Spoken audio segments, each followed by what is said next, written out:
Whether you mop floors or manage employees, whether you flip burgers or file papers, whether you change tires or change diapers, or you deliver babies or boxes or meals or mail, or if you're in HR, PR, IT, whatever your MOS is, it doesn't matter. If you have Jesus, you have purpose in what you do.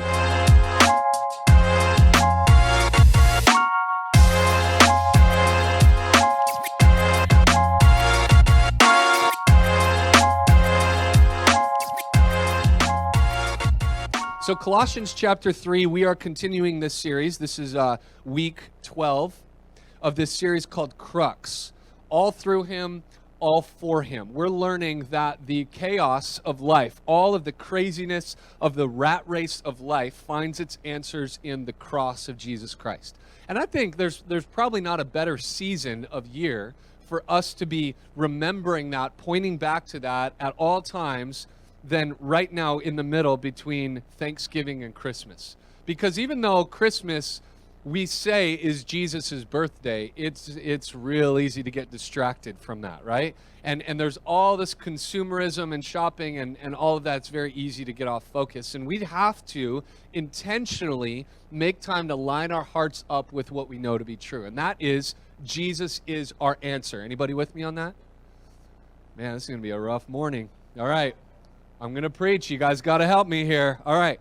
So Jesus is our answer. Alex, are you with me? You're with me, right? Okay. I know we've got some people who want to have some church today. So Jesus is the answer. He's who our life should be lined up by. Now, one thing that I've loved about Colossians 3 is how practical it's been for us. Because it started with Colossians 3:1, if you've been raised with Christ. We talked about how that's the grace that saves us. And then he talked about in Colossians 3:4 that you will appear with him in glory. So the grace that saved us, the glory that is promised to us, but what we've been learning is that life in the middle matters between grace and glory.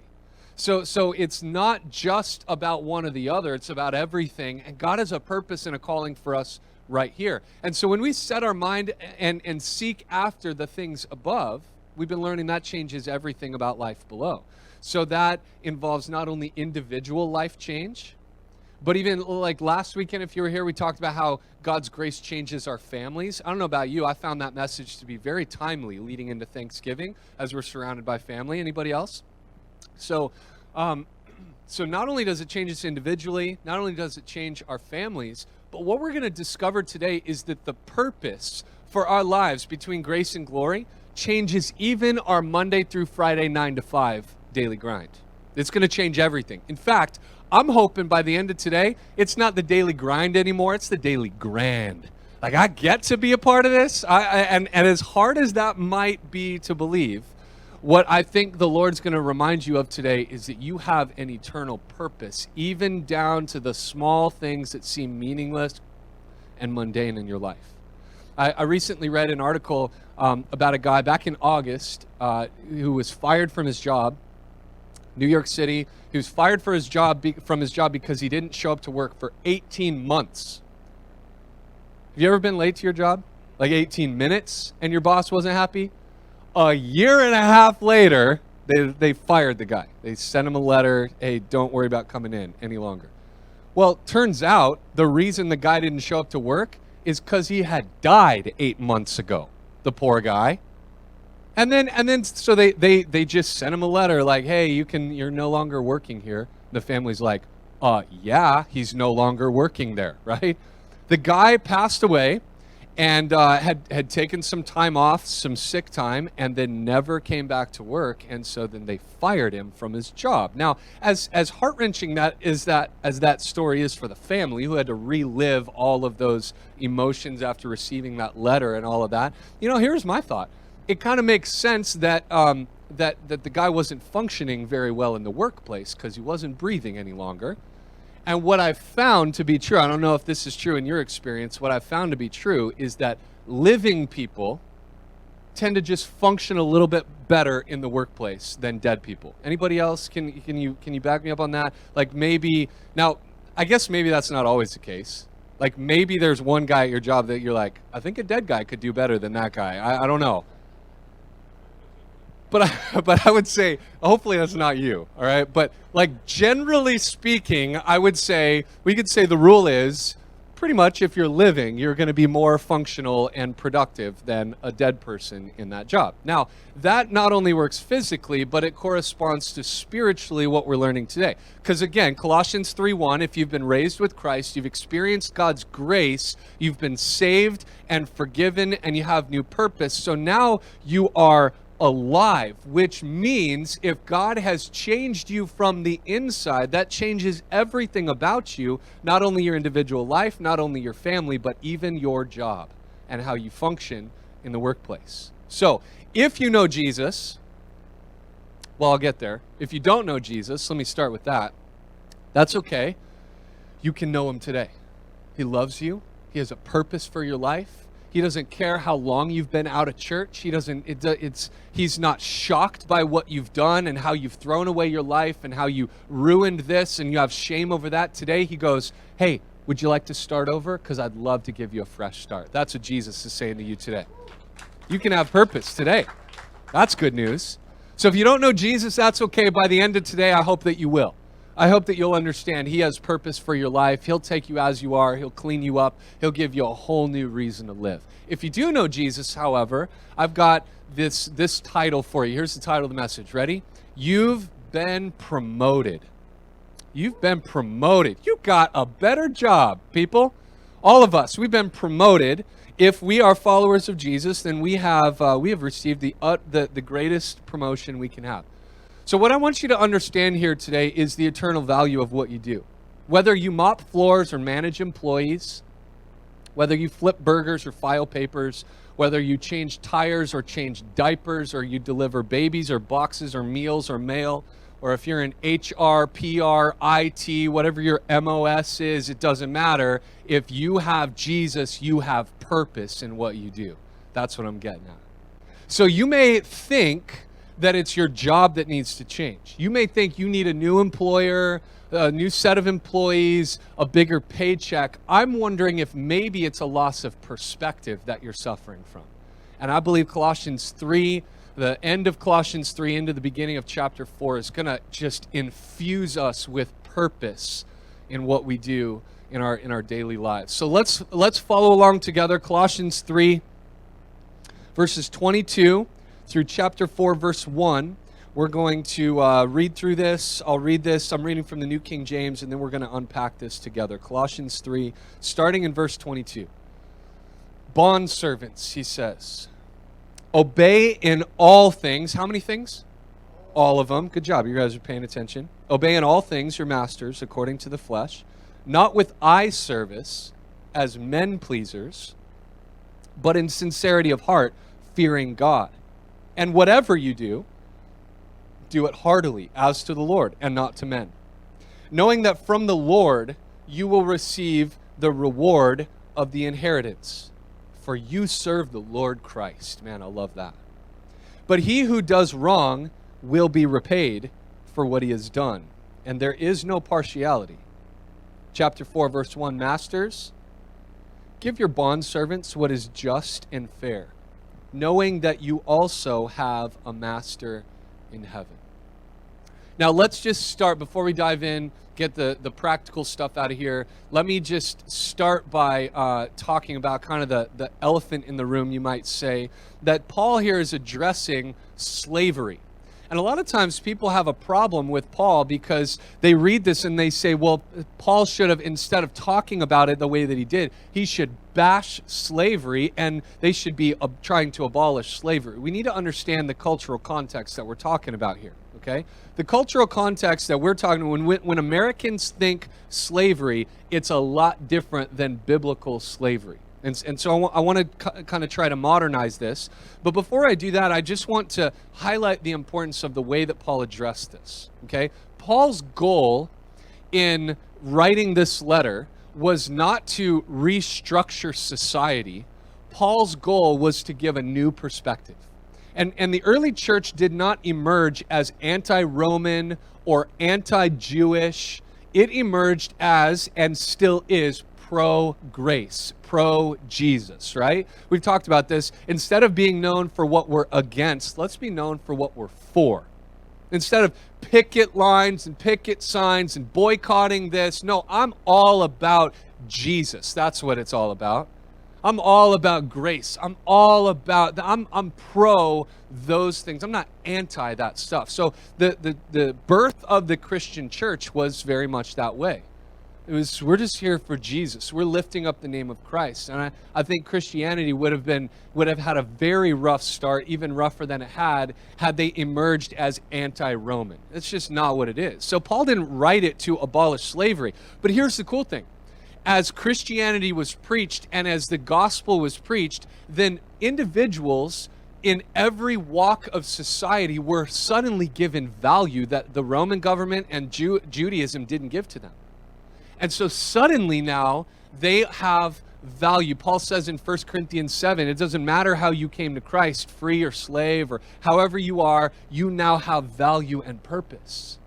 And so the beautiful thing is, even though it emerged as pro-Jesus and it wasn't abolishing slavery, when Paul and the gospel began to give value to every person from every background, what it does is it breaks down the walls, and eventually, hundreds of years later, Christianity led to the abolition of slavery. So we're dealing here with, even though he's not abolishing it right now, he is in a way as he erodes the foundations that keep us divided and he unites us under the name of Jesus. So I think that that's an important distinction, because when we think slavery, we may think something entirely different than what the Bible is talking about here. Slavery, of course, is illegal in the United States, and yet still a major problem worldwide. Stats say that there are about 27 million people enslaved today all over the world, more today, some say, than any point in human history. And so we need to act on that. That's illegal slavery. Biblical slavery, however, was much different than modern slavery, and it translates best into master and slave would be employer and employee. Paul is going to talk much more about people under authority than he is slave drivers. So I want us to get that out of our mind. In biblical slavery, these people were doing dishes and crops and cleaning, and a bondservant that he addresses in verse 22 were people who chose to serve under their masters. So you choose a job, you got hired at a job, similar idea. So with that in mind, against that backdrop, I want to highlight 4 things for us today about how we can function the best and have some new purpose in our daily interaction. Okay, number 1, I hope you guys brought something to write down some notes with. Number 1, jot this down. Christ in you should make hard work come out of you. Think about it. Christ, if Jesus is in you, that should change what's coming out of you. Verse 22 gives us the reason. Because now with Christ in us, we don't do our work, it says in verse 22, with eye service as men pleasers, but in sincerity of heart, fearing God. Here's the principle. Working for God transforms our work ethic. Transforms the way that we do some work. Let me illustrate this with another story from the Bible. You may have heard the story, maybe not. Luke chapter 10, Jesus shows up at Mary and Martha's house. Okay? Some of you guys had some guests this Thanksgiving. Jesus shows up to Mary and Martha's house. Now, I want you to just think about this for a moment. Sometimes we diss really hard on Martha, because what happens is Jesus comes in and Mary sits down at his feet for like some Bible time with Jesus. That sounds nice. Martha, however, she's in the kitchen and she's like, "Are you kidding me, Mary? I've got a turkey in the oven. I have mashed potatoes on the stove. I've got sweet potatoes. I have green bean casserole. I've got 3 pumpkin pies that I'm trying to put together. And here you are at the foot of Jesus. Jesus, tell her to get in here." She's like, I'm trying to get some work done here. And Mary's out here like, "Oh, football game on with Jesus." Like, what in the world, man? So Martha walks in and Jesus says, "I'm not going to tell Mary to leave. She's got the one thing that I want her to be paying attention to right now." And so sometimes we diss way too hard on Martha. Like, come on, Martha, get out of the kitchen, hang out with Jesus. Let's just take her side, though, and just say, a lot of times, if it's not for the Marthas, ain't nothing getting done. You know what I'm talking about? So we need the Marthas, we need the Marys, we need a good mix of both. That's another sermon, so I'm going to stop preaching that one. But I want you to think about this. Why was Martha so worked up? Well, you feel the pressure when you've got some guests coming over. Maybe you had Thanksgiving at your house. If you didn't have Thanksgiving at your house, you slept until 1, you just showed up, no big deal. There's a lot more pressure on the host. The host has to get their house ready, and you're feeling like all the guests are coming over. You got to get everything right, you know? So if you're anything like me and you have 3 little tornado children running through your house, cleaning up and preparing for a bunch of people can be a bit of a headache. And so you get everything picked up, and then you're like, what just happened? I know that we cleaned up at some point today. Or maybe you're just like really rigorous about it, and you clean up the house, and then you line up your children on the wall and make them sit on their hands or something. Have some love, people, all right?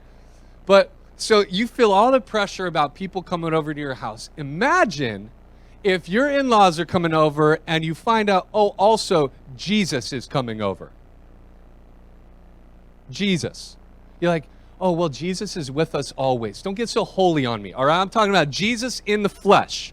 Like, what if Jesus gives you a call and he's coming over to your house for Thanksgiving? What are you going to do? Can you imagine the pressure just for a moment? Wait. Who's coming? Like, the creator of the universe is coming to my house? We better start cleaning, kids. Let's get this together. You can't throw stuff in the closet. You can see through the walls.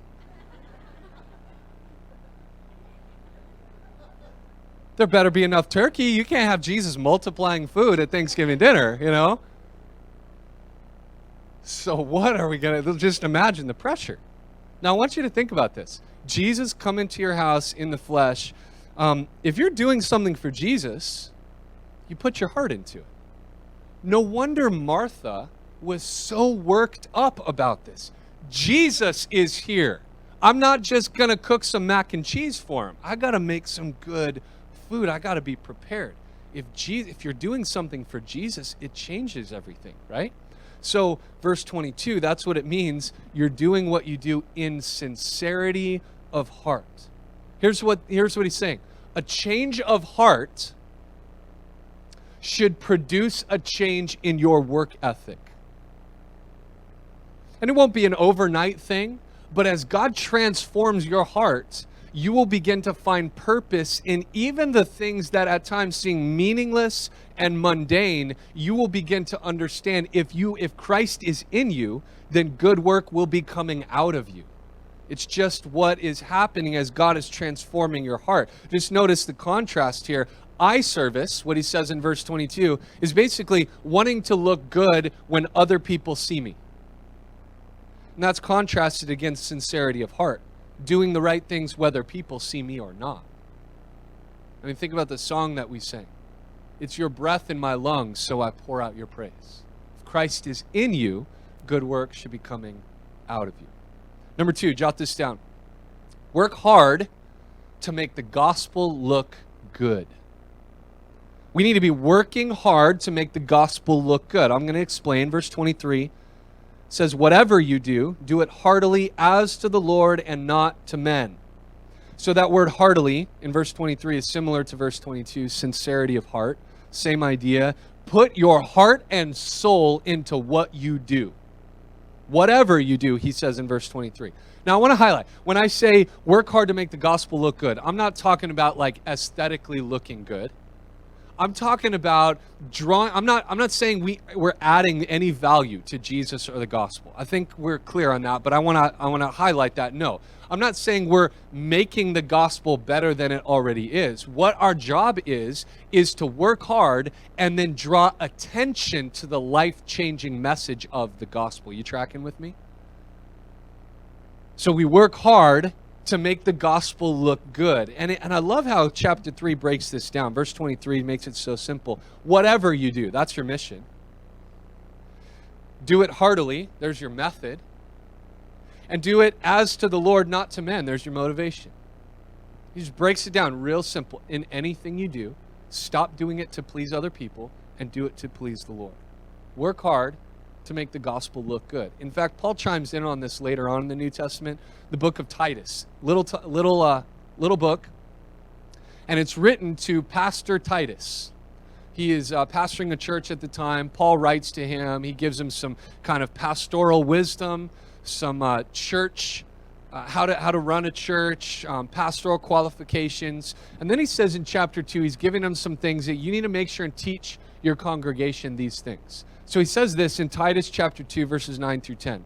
He says, exhort bondservants, in other words, encourage the people who are employed by others to be obedient to their own masters, to be well-pleasing in all things, not answering back, not pilfering, but showing all good fidelity. And here's the reason, that they may adorn the doctrine of God our Savior in all things. So here's what he's saying. Let me break this down. The purpose, Paul's writing to Titus, the purpose of being obedient and well-pleasing and not talking back or stealing is to, what he says, adorn the doctrine of God. Now, I know that we don't typically use the word adorn. The New Living Translation says, make the teaching about God our Savior attractive in every way. Later on in Revelation chapter 21, that word adorn is used to describe a bride adorned for her husband. So you get the idea. Adorning something means to make it look good, to make it attractive, to grab people's attention when they see it. So Paul is saying here that we behave well in the workplace so that we would adorn the doctrine of God our Savior in all things. I love that thought. Here's what he's saying. Working heartily, Colossians 3, working heartily means working hard to make Jesus look good. Do you see how this contrasts against eye service as men pleasers? That's working hard to make me look good. Working heartily as to the Lord is working hard to make Jesus look good. Why am I a hard worker? Because I'm serving Jesus, that's why. Why do I work so hard? Because Jesus is my boss. Now here's the thing. This is going to give you so much purpose in the middle of whatever it is that you're doing. Because here's what this is telling me. This tells me that you don't have to stand on a platform or behind a pulpit to preach a sermon through your life. What this is telling me is that if you are faithful in any area that you are called to, your work ethic will preach a powerful message through your life. This breathes all new purpose into the things that sometimes feel meaningless and mundane in our lives. That means, moms, you're preaching a message through laundry and dishes. It got a little quiet because I think the women had a hard time soaking that one in. Moms, you got to understand, you are so valuable in the home. And I know that sometimes those tasks can feel mundane, but they are a powerful message to your family. Students, middle school, high school, college, whatever season you're in, your schoolwork and your work ethic in the classroom is preaching a message to your classmates and your teachers. Everybody's watching. And your work ethic and your willingness to comply and to follow the guidelines and the rules of the classroom are preaching a message. Whatever it is that you do, if you're in the army right now, your life, your work ethic, your loyalty, your showing up on time and doing what you're told is preaching a message. I just want you to know that it may seem small and meaningless what you do, but it has eternal weight to it. We are to be working hard so that the gospel looks even more appealing to people on the outside. People say, I want whatever has changed him or her. You tracking with me? The idea is that people would see our good works, this is what Jesus says, and glorify our Father in heaven. That's the point. So whatever you do, work hard to make the gospel look good. Now, some of you turned me off when I said work hard, because you're like, I ain't into that. I'll start listening when you get back to the, can we introduce a principle about what's the minimum I can do to get by? Because we could talk about that then, maybe. High school Kevin is paying attention to that. So this one's for all of us. Number 3, good or bad, everybody gets paid. Maybe not the way you're thinking. Let me explain. Verse 24, here's the good side of it. Knowing that from the Lord you will receive the reward of the inheritance, for you serve the Lord Christ. You got to understand, verse 24 was a bomb in a culture built on slavery.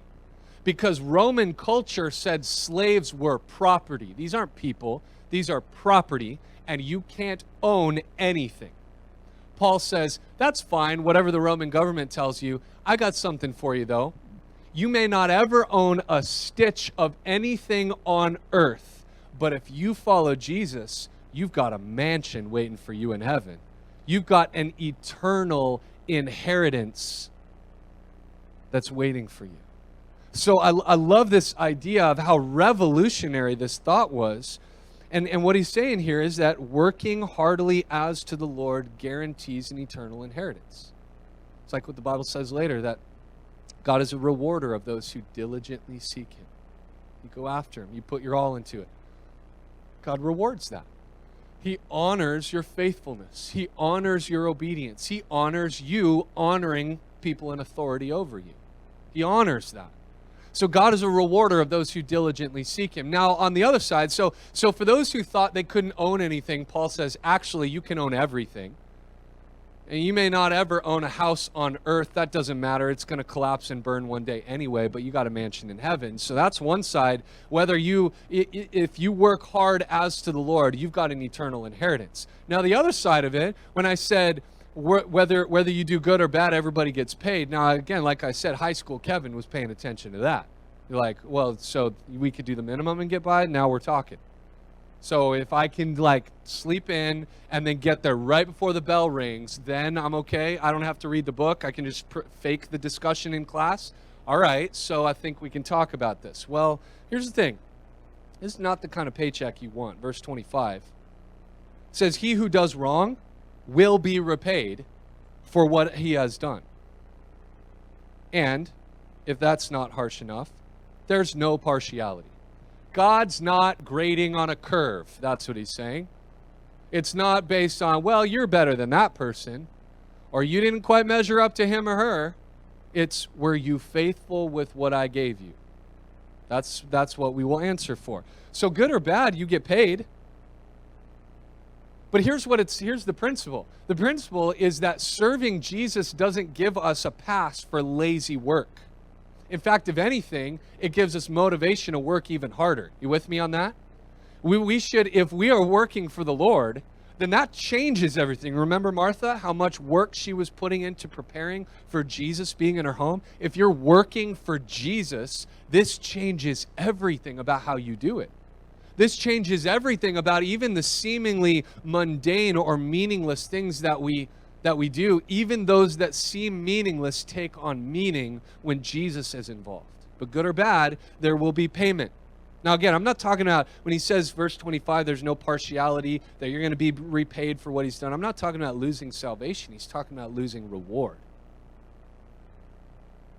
And this is an important distinction. Now, you may have thought that your problem is a bad employer or a bad professor. I wonder, though, if your problem is a loss of perspective. Maybe you're not so much of the victim as you would like to think that you are. Maybe it's not so much everybody else's fault, but maybe you've just lost some perspective in what you do. Because I want you to see both sides of this. Remember, we talked about working hard to make the gospel look good? So just as hard work and a diligent work ethic draws people in, lazy work pushes people away.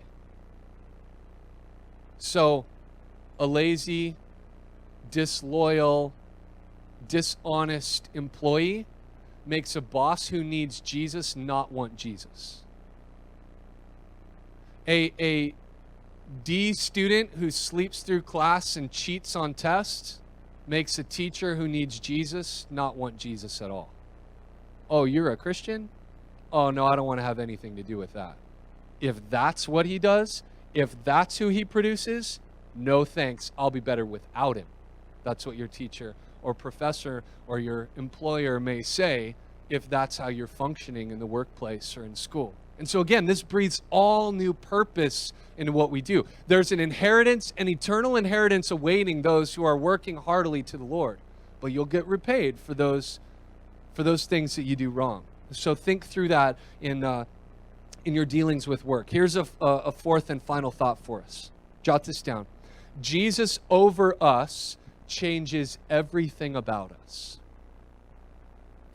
Jesus over us, if we are serving him, this changes everything about us. Now, this is the part where the employers, the teachers, the leaders, the parents, we all get something here. If everything else, if you were listening to the rest of the sermon for somebody else, now you get your dish, all right? We all got something here. So you all of us in some way are leading. We're all under authority in some way. We're all in authority in some way. And now he addresses in chapter 4, verse 1, those who are leading. He says this in chapter 4, verse 1, Masters, give your bondservants what's just and fair, knowing that you also have a master in heaven. Here's the perspective. You thought you were the big boss man. You've got a boss over you. You're like, well, I'm the CEO. Well, there's somebody on top of you as well. There's somebody higher. There's somebody who's above you. Jesus above us changes everything about us. No matter how high of the corporate ladder you have climbed, you're not standing on the back of Jesus' throne, okay? Let me put it to you that way. You need a visual? Jesus is seated on the throne. He's the boss man. He's the Lord. He's the master. He's the creator. It's him who's above every one of us. And so that should change the way that we treat the people that we lead. And again, let me just remind you who we're talking about. If you need a reminder of who your ultimate boss really is, just flip a page to the left, Colossians chapter 1, and read verses 15 through 18. Jesus is before all things. Everything exists through him and for him. He spoke it into existence. He holds it all together. That's our master. That's our boss. So why do we treat others with fairness and respect and give them what is due them? Because we're not the final authority. Because we've got a master over us. And so with that perspective, that's going to change not only the things that we do, but how we treat other people. You see how this works? All of that's important. Now, only good things happen when we recognize that Jesus is above us. Only good things can happen when we humble our hearts and put ourselves back where we need to be and lift Jesus, exalt Jesus up to where he should be. Only good things can happen when that takes place. The Bible says that God opposes the proud but gives grace to the humble. And this is a trend that's all throughout our text today. This is really what the Bible and church is all about, is putting us in our place and Jesus in his. Just walk through the text starting in verse 22. We work fearing God. Verse 23, we do our work as to the Lord. Verse 24, we get our reward from the Lord and we serve the Lord. Chapter 4, verse 1, we have a master in heaven. So the recognition that Jesus is over us changes everything about us. So, I don't know, maybe right now you're just thinking that it's not so the problem's not with me, you're thinking. The problem is with him or her.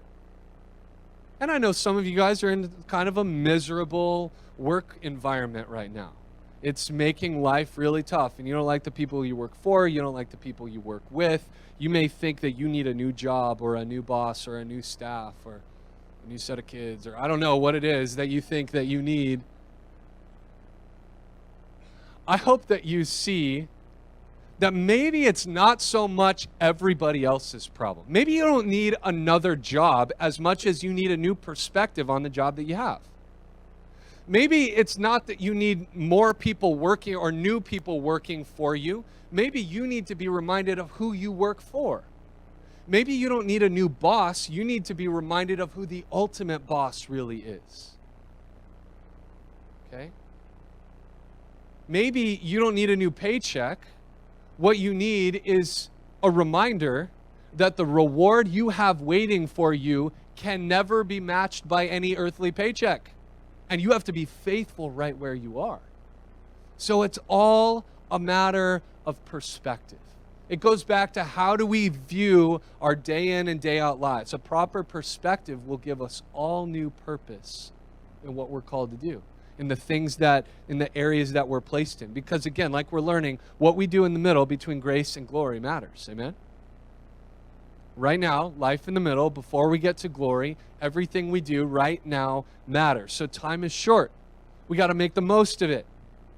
And so I hope that you see today, this is far more than just, all right, Christians, you better do a better job this week. It's far more than that, okay?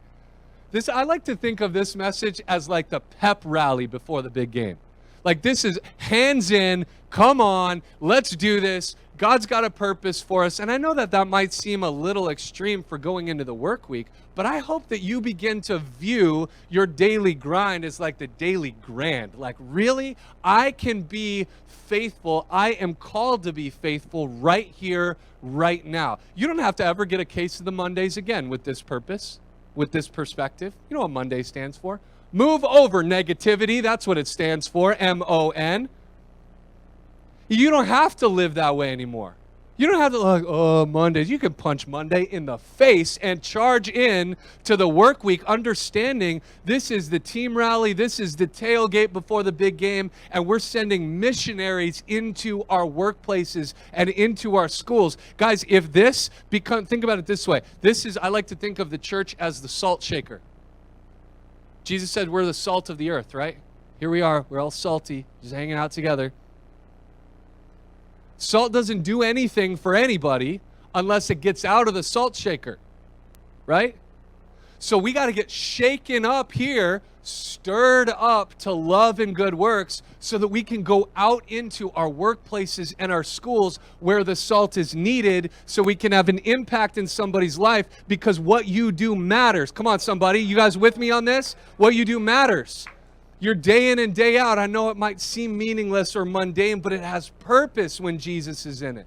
It's not just small and pointless. There's value and purpose and meaning and eternal weight to what you do.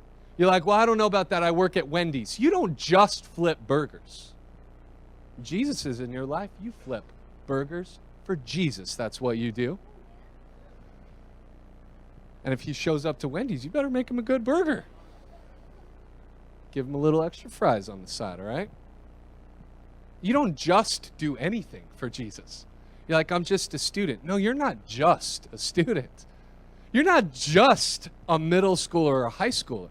You have Christ in you, the hope of glory. You have in you what all of your classmates and teachers need. They just don't know it yet. How do you prove it to them? You're a hard worker where you are. You don't just do homework. You do homework to the glory of God. I know, and that's gonna give a whole new purpose, whole new perspective on what you do. I just answer phone calls for my job. No, you don't just answer phone calls. You're dealing with people. And I know that those people, you may be on the other end of a helps line or a customer service line. And there's people calling in, griping at you all day about how terrible your thing is that they bought from your company or whatever. You're dealing with people who are pointing at you as though you are the target. You know what their problem is? Maybe they're hurting. You're dealing with people. You don't just answer phone calls. You don't just return emails. You do that for the glory of God because Jesus is inside of you. It gives all new purpose to what you do. You're not just in the army. You're in the Lord's army. There's purpose behind what you do. You don't just, moms stay at home with kids. You don't just stay at home with the kids. No, you are sharpening those little arrows to be shot out one day against that's the next round of ammunition in the fight against the enemy, that your faith can outlive you as you're doing laundry, as you're cleaning the house, as you're picking that mess up for the 30th time today. Do it knowing that you are honoring God by loving your kids and training them in the ways of the Lord. There is new purpose. Come on, you can clap. It's okay to clap because there's purpose. There's meaning in what we do. There's meaning, there's new value, there's life. It breathes a whole new purpose into this. And this goes into everything that we do. When you serve here at the church, you're not just doing anything. You don't just make coffee. You don't just infuse some water with some tasty lemons. You don't just change some diapers. You don't just lead worship. You don't just click some slides. You are doing that to the glory of God so that people can hear about Jesus and be drawn into the life-changing message of the gospel. That gives us all new purpose and perspective in what we do. So, for those of you who are followers of Christ, you would answer Colossians 3:1 by saying, if I have been raised with Christ, yes, I am. I have been raised with Christ. That means I'm promised glory. That means I have purpose in the middle. I hope today you understand the value of what you do. Monday through Friday, 9 to 5 can be glorious when you go into it knowing I'm not ultimately working for this earthly person. I'm here to work for Jesus. It's going to change your whole perspective. But for those of you who are not, who you would say, you say, I am kind of new to this whole thing. I don't know about Jesus. I don't know if I've been raised with whatever you're saying. I don't know about that. I want you to know today that maybe it's not for you a shift in perspective that you need. I think what you need is the ultimate promotion. We've been talking today to the Christians. You've been promoted. If you're a follower of Jesus, you've been promoted. You're working for him. But if you're not a follower of Jesus, you need the ultimate promotion. You know what that is? From death to life. The Bible says that if you don't know Jesus, if you've not surrendered your life to Christ, you are currently dead in your sin, and there's no hope until you surrender to Christ. So I want you to know today, Jesus is extending a hand of forgiveness, saying, if you would like to start fresh, today's your day. Today is the day of salvation. And I know there's going to be so many things that fight against you in your mind right now. Like, well, you just don't know what I've been through. You don't know how long I've been addicted. You don't know how broken I am. My marriage is falling apart. Surely God doesn't want to use somebody like me. All of that is a lie. All of that is a lie. If you only knew the stories of 10 people on this campus right now, if you only knew the stories of the lives of people that God takes and transforms and repurposes, if you only knew what some of us have been through in our past, you would be shocked. God's not shocked. You would be shocked. I'm so thankful that God is not shocked at what we've been through. He's not surprised. He's seen it all. He goes, oh, sure, that's messed up, but I can change that. Oh man, that's pretty deep and dark. Not beyond my reach, God says. Oh man, that is pretty broken. I can fix anything. I would say if Jesus can speak it all into existence, there's a pretty good chance he can fix you. So today, if you would like to surrender your life to Christ, you have a unique opportunity.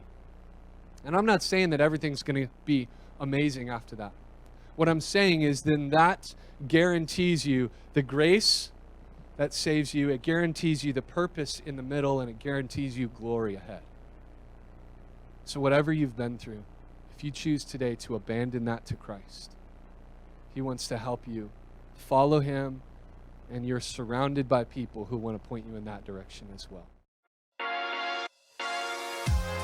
Thanks so much for listening to this episode of the Kevin Miller Podcast. It would mean so much if you would rate this podcast on the platform where you watch or listen. That will help us reach more people with the good news of the gospel. As always, find out more at kevmill.com or follow on Instagram or Facebook.